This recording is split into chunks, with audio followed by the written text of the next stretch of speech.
बिस्मिल्लाहिर्रहमानिर्रहीम अस्सलाम वालेकुम मेरी यूट्यूब फैमिली में कैसे हैं आप। तुसी ठीक हो? फेसबुक वाले तुसी किदा तुसी ठीक हो? आज हम बनाएंगे छोटी बोटी और आलू का सालन। बहुत मज़ेदार बनता है, बहुत लजीज बनता है।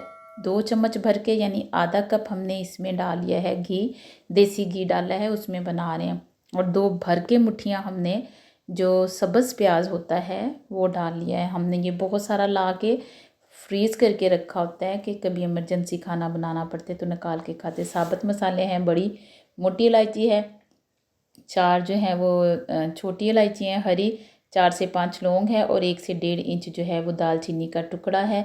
पहले इन मसालों को डालेंगे, बाकी उसके बाद जो है हमारे पास 1/2 टेबल स्पून जो है वो गरम मसाला है और 1/4 टेबल स्पून काली मिर्च है, ये बाद में डालेंगे। बस इन मसालों को डाल के आप अच्छी तरह भून लें। प्याज आपका सुनहरा हो जाए तो आप लोग इसमें 2 टेबल स्पून भर के लहसुन अदरक का पेस्ट डाल दें और साथ में हमने जो है वो आप समझ लें 1/2 टेबल स्पून है वो हरी मिर्चें बीच में डाल के हमने जो है वो ब्लेंड की हुई हैं, तो वो डाल के हमने इस मसाले को भून लेना है।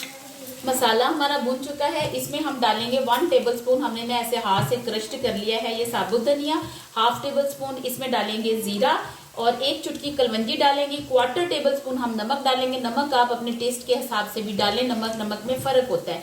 तो 1/4 टेबल स्पून हम सुरख मिर्च डालेंगे, लेकिन आप 1/2 टेबल स्पून डालिए, हमारे बच्चे छोटे हैं इसलिए हमने थोड़ी मिर्च डाली है। और हमने 2 चुटकी जो है वो हल्दी डाली है।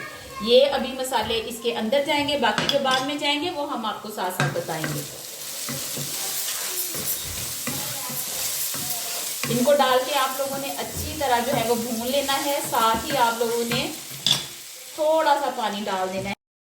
पानी डाल के मसाले को भून लेना है। पानी इसलिए डालते हैं कि जो मिर्च है वो हमारी नीचे ना लग जाए, तो मसाला अच्छे से भून जाए। ये डाल के अच्छे से मसाला बना के ये हमारे पास है बड़ा गोश्त, उसकी हमने इस तरह छोटी छोटी बोटियां कर ली कि जो मोटा कीमा आप कह लेना उससे थोड़ी सी बड़ी जो है बोटियां हैं हमने की, हाथ से ही की हैं, घर में ही की हैं।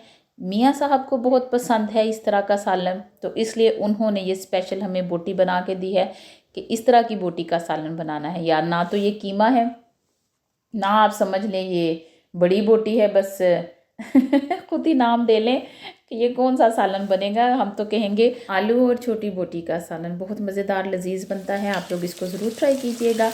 अभी हमारे पास 100 ग्राम के करीब दही है, इसको हमने थोड़ा सा इसमें पुदीना डाला, हरी मिर्च डाली और धनिया डाला। हमने पकौड़ों के लिए चटनी बनाई थी और वही इसमें हमने डाल दी है, ठीक है। समझ लीजिए जो पकौड़ों की चटनी होती है वो डाल ली, उससे इसका मज़ा दोबाला हो जाएगा। तकरीबन 80% जो है वो बोटी कुक हो गई है। अभी छोटे छोटे आलू हैं, देख लें 1 इंच का टुकड़ा होगा एक आलू का, आधा किलो डाल दिए। 1 किलो हमारे पास ये बकरे की बोटी है और 1 किलो आधा किलो हमारे पास आलू है। 1.5 किलो का ये फार्मूला है। मिर्च, नमक, इन चीज़ों को आप अपने हिसाब से भी एडजस्ट कर सकते हैं। तेज़ खाते हैं तो ज़्यादा थोड़ी सी डाल लें। और नमक जो है वो हम आपको हर खाने में बताते हैं, हर सच वीडियो में बताते हैं कि आप लोग उसको, कोई तेज़ होता है कोई हल्का होता है, तो उस हिसाब से डालें। ये देखें काफ़ी अच्छे से ये कुक हो गया। अभी 2 गिलास इसमें 2 कप पानी डाल देंगे। 1 कप 250 ml का है, यानी आधा किलो पानी डाल के लो टू मीडियम फ्लेम पर इसको रख देंगे ताकि आलू भी गल जाएँ और कीमा भी बिल्कुल कुक हो जाए। सॉरी, कीमा नहीं, छोटी बोटी कुक हो जाए। और थोड़ी सी हमें इसमें ग्रेवी चाहिए। अभी हमने मसाले और काली मिर्च भी डाल दी है। ढक देंगे इसको, तकरीबन 10 से 15 मिनट में ये कुक हो जाएगा। हमारा सालन रेडी है। अभी इसको थोड़ा सा हिलाएंगे, मिक्स करेंगे, फिर इसको हम एक प्लेट में डिश आउट कर लेंगे। आप इसका साउंड सुनें, बहुत मज़ेदार, बहुत लजीज ये आलू और छोटी बोटी का सालन बनता है। आप लोग इसको नान के साथ खाएं, उबले चावलों पे डाल के खाएं, दूसरे चावलों पे डाल के खा लें, रोटी के साथ, गरम गरम रोटी साथ खाएं। आप लोगों की मर्ज़ी है, जैसे आपका दिल करता है इसको खाएं। अपना बहुत सारा ख्याल रखिएगा, दुआओं में याद रखिएगा। Thanks for watching.